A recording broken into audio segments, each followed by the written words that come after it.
अरे और तो और भगवान नौकर बनने के लिए तैयार है।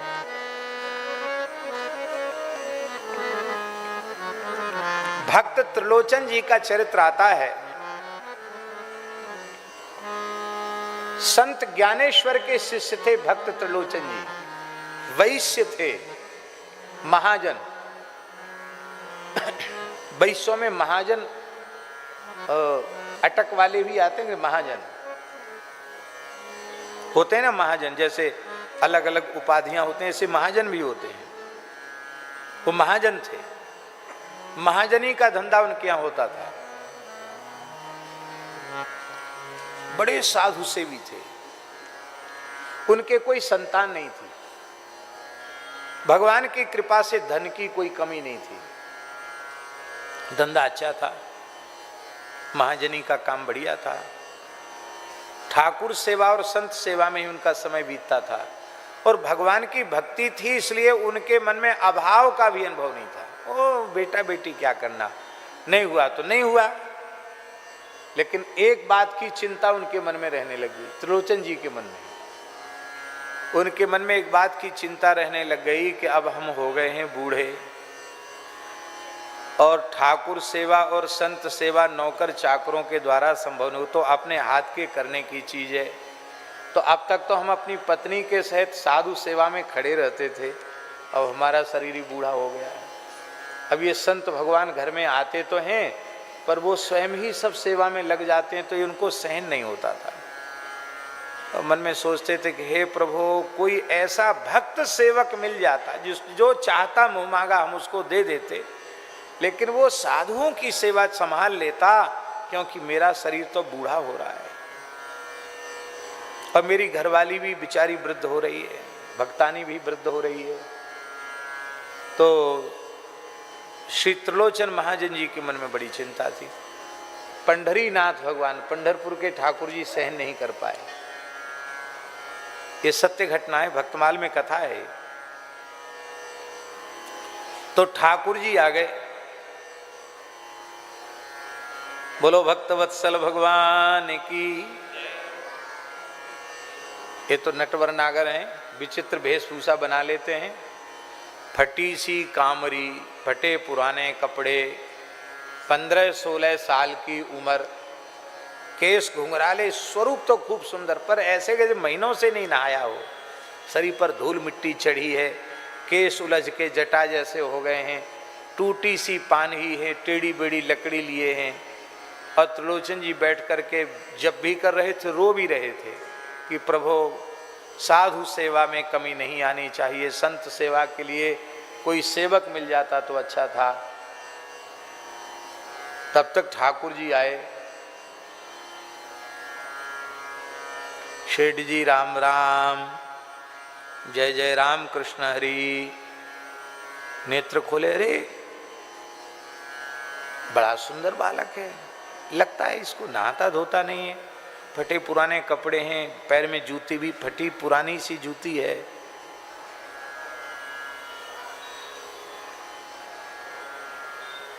कहा बेटा तुम्हारा नाम क्या है? अरे बोले बाबूजी हमारा नाम सुन के क्या करोगे? नहीं नहीं, नाम तो जरूरी है बताना, क्या नाम है? तो ठाकुर जी ने नाम बताया, अंतर्यामी, हमारा नाम अंतर्यामी है। अरे वाह जी वाह, नाम तो बहुत बढ़िया है तुम्हारा अंतर्यामी। तो सबके अंतर की जानते हो गए।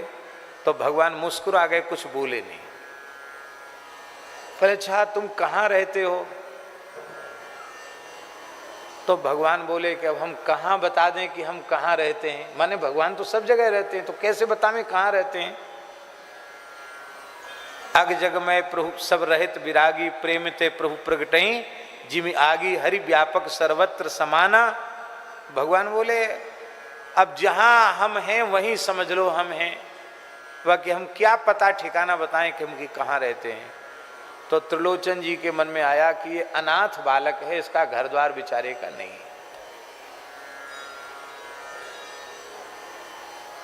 बोले तुम्हारे माता पिता का परिचय? तो भगवान बोले हमारे मैया बाप होते तो हमारी ये हालत होती। हाँ ये भी बात ठीक है, मैया बाप होते तो ये हालत नहीं होती। ये उत्तर भगवान ने इसलिए दिया कि सबके मैया बाप तो वो खुद ही हैं, उनका कौन मैया बाप होगा। ये तो लीला में भले ही किसी को पिताजी माताजी बना लें, वस्तुतः सबके पिता तो वही हैं, जगत पिता हैं। तो ऐसे क्यों भटक रहे हो? तो ठाकुर जी बोले कि लोग किस लिए भटकते हैं आप बताइए।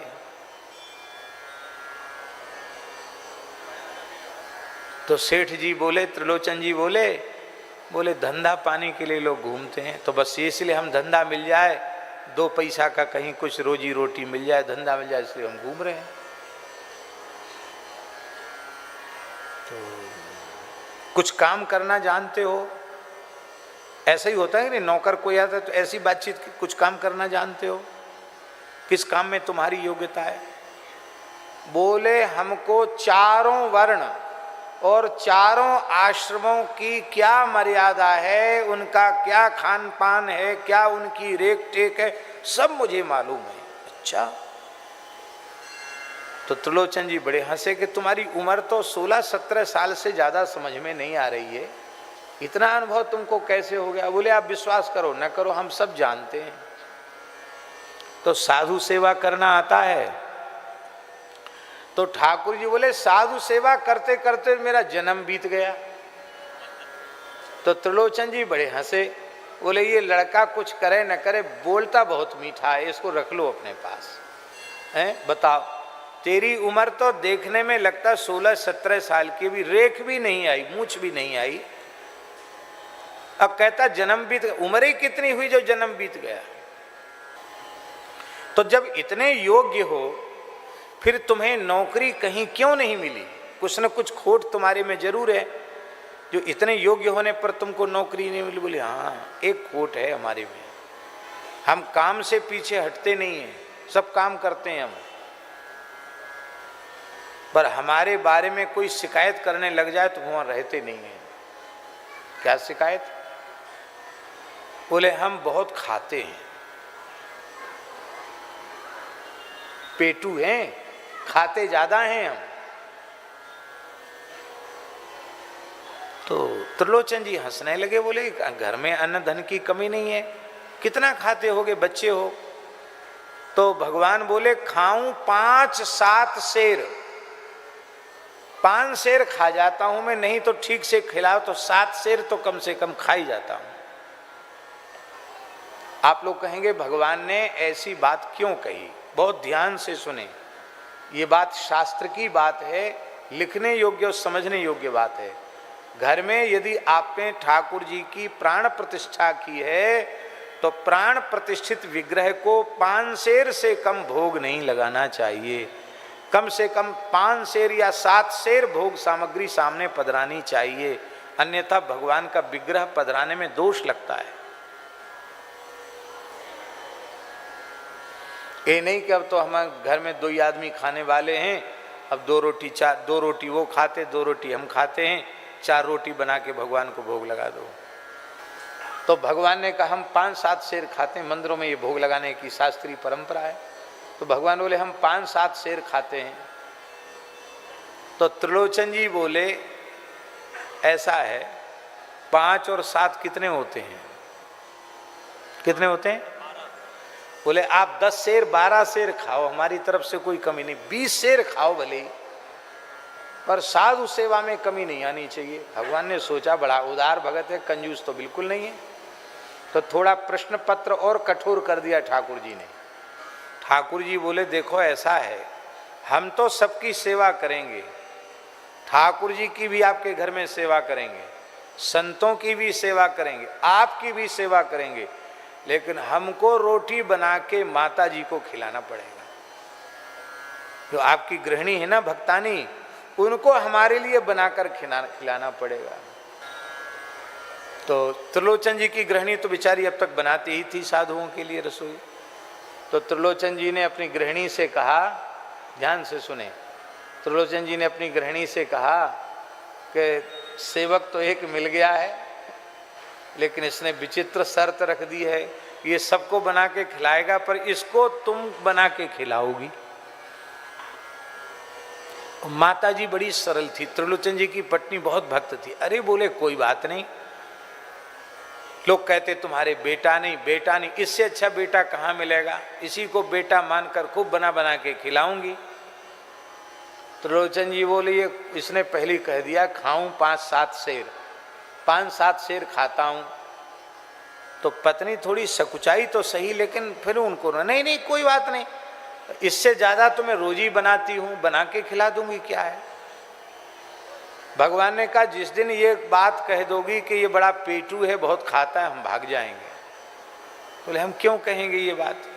अब ठाकुर जी ने त्रिलोचन जी के यहाँ, महाराष्ट्र की घटना है, त्रिलोचन जी के यहाँ ठाकुर जी ने 13 महीना सेवा की नौकर बन के। कितने महीना? सब तरह की सेवा, चौका बर्तन से लेके झाड़ू बुहारू से लेकर सब सेवा। कहां तक कहें त्रिलोचन जी की भी मालिश कर देते, उनका भी कपड़ा धो देते, उनको बढ़िया चकाचक रखते। और भगवान के लिए क्या कठिन है। भगवान के आने से रिद्धि सिद्धि भी बहुत बढ़ गई, साधु भी बहुत आने लगे, उत्सव महोत्सव बहुत होने लगे। और जो साधु जिस प्रकार की वस्तु पाना चाहता है, भगवान के लिए क्या कठिन, वही बना के प्रस्तुत। अब प्रत्येक साधु को यही अनुभव होता है कि अंतर्यामी तो हमारी ही सेवा में दिन रात रहता है। जय जयकार होने लगी। बोले भाई सेठ जी के यहाँ तो आनंद हो गया, लगता अष्ट सिद्धि नवनिधि नहीं के घर में रहती है। ओ कथा कीर्तन उत्सव महोत्सव होता रहता है, बहुत आनंद है। अब तो सेठ जी की झुर्रियां भी पता नहीं कहाँ चली गई, अब तो चमक आ गई है, माला लेके अपने प्रेम से भजन करते हैं। त्रिलोचन जी तो अब क्या कहना, बहुत बढ़िया। अरे महाराज 1000 लाख बेटा मिलाकर भी ऐसा बेटा नहीं हो सकता जैसा नौकर मिला है इनको। अब भगवान बोले हम और कुछ नहीं चाहिए, हमको कपड़ा दे दो, भोजन दे दो। अब बढ़िया सुंदर उबटन लगा के स्नान कराया, सुंदर कपड़े पहना दिए। ठाकुर जी तो ठाकुर जी सुंदर लगने लगे। 13 महीना सेवा करते करते बीत गया। एक दिन त्रिलोचन जी की गृहिणी पड़ोस में गई तो माताओं में चर्चा होती ही है। उन्होंने कहा अरे बहन आपके यहाँ तो अंतर्यामी क्या आया है, भगवान ही आ गए महाराज, ऐसी रिद्धि सिद्धि घर में हो गई है, सब और नगर में सेठ जी की जय जयकार हो रही है। सेठ जी की तो रंगत ही बदल गई है, पर तुम तो जैसे पहले लट्टी दूबरी थी ऐसी ही है वो, तुम्हारे कोई फर्क नहीं है। तो उन्होंने कहा अब उनको करने ही क्या पड़ता, कुछ नहीं करना पड़ता, खाली माला फेरते हैं, भजन करते हैं, थोड़ा बहुत कोई धंधे पानी की बात है वो देख लेते हैं, अब उनको कोई काम नहीं है। पर आपको भी तो काम नहीं होगा, अंतर्यामी सब कर लेता होगा।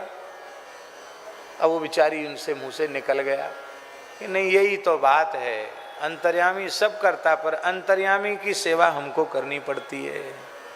अच्छा क्या सेवा? हाथ पांव दबाना, कपड़ा धोना, वो ये कुछ नहीं, उसको भोजन कराना पड़ता है बना के। अरे बहन क्या खाता होगा, 16-17 साल का ही तो लड़का है, 2-4 रोटी खाता होगा। अरे कुछ मत पूछो, 5 शेर 7 शेर एक बार में ही जय सिया राम वो खा जाता है। अच्छा देखने में तो नहीं लगता कि इतना खाता है। हाँ खाता तो खूब है। अभी बेचारी उसके मुंह से निकल गई। ठाकुर जी अंतर्धान हो गए। ठाकुर जी जब अंतर्धान हो गए तो त्रिलोचन जी बहुत दुखी हुई, उनकी पत्नी बहुत दुखी हुई, खाना पीना छोड़ दिया, रोने लगे। घर घर जाके पूछते मेरा अंतर्यामी कहाँ है। अंत में निश्चय किया प्राण ही त्याग देंगे तो साक्षात ठाकुर जी आ गए। बोले हम तो सदा से संतों की नौकरी करते हैं, हम आज भी तुम्हारे नौकर बनकर आने के लिए तैयार हैं। अब तो और रोने लगे त्रिलोचन जी।